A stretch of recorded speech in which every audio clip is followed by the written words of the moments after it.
ഏറ്റവും വലിയ മാരക ലഹരിയാണത് MDMA എന്നുള്ള മദ്യത്തിൻ്റെയൊക്കെ 10 ഇരട്ടിയിലധികം ഇഫക്റ്റ് ഉണ്ടാക്കുന്ന ഒരു മെഡിസിൻ എന്ന് തന്നെ വേണമെങ്കിൽ പറയാം.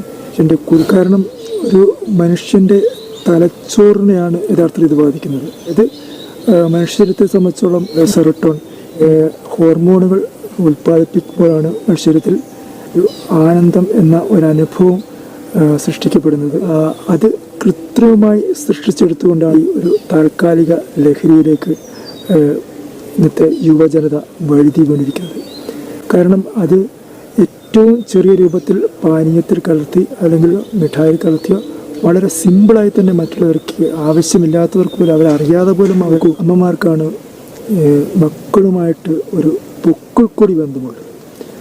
ആ ബന്ധം ഉപയോഗിച്ച് തന്നെ അവർക്ക് സ്വന്തം മക്കളെ അല്ലെങ്കിൽ പെൺകുട്ടികളെ എങ്കിലും അവർക്ക് ഒരു പരിധിവരെ അവരുടെ കാര്യങ്ങൾ ചോദിച്ചറിയാനും കൃത്യമായി അവരുമായിട്ടൊരു റിലേഷൻഷിപ്പ് ഉണ്ടായിക്കൊണ്ട് ഇങ്ങനെയുള്ള കാര്യങ്ങൾ സ്വന്തം മകളുടെ അല്ലെങ്കിൽ മകൻ്റെ പോക്കറ്റിലോ എവിടെയും ഇല്ല എന്ന് ഉറപ്പിക്കാൻ വേണ്ടി കഴിയും. അത് രക്ഷിതാക്കളിൽ നിന്ന് തന്നെ തുടങ്ങണം. ശരിക്കും അമ്മമാർക്ക് അതിൽ കൃത്യമായിട്ടുള്ള ഒരു റോളുണ്ട്.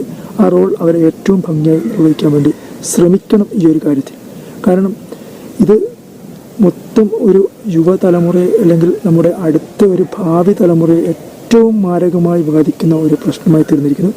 അതിന് ഡോക്ടേഴ്സ് ആയാലും സൈക്കോളജിസ്റ്റ് ആയാലും കൃത്യമായി ഇതിന് മുന്നിട്ടിറങ്ങുക തന്നെ വേണം. കാരണം ഈ അനാവശ്യമായി മെഡിക്കൽ ഡ്രഗുകൾ അനാവശ്യമായി കൊടുക്കുന്നതും വിതരണം ചെയ്യുന്നതും, കാരണം ആവശ്യത്തിന് മാത്രം മരുന്ന് കഴിക്കുക, ആവശ്യത്തിന് മാത്രം മരുന്ന് മെഡിക്കൽ ഈ സിന്തറ്റിക് ഡ്രഗുകളിൽ പലതിലും ഒരു മെഡിക്കൽ ടേംസിൻ്റെ മിസ്യൂസ് വരുന്നുണ്ട്.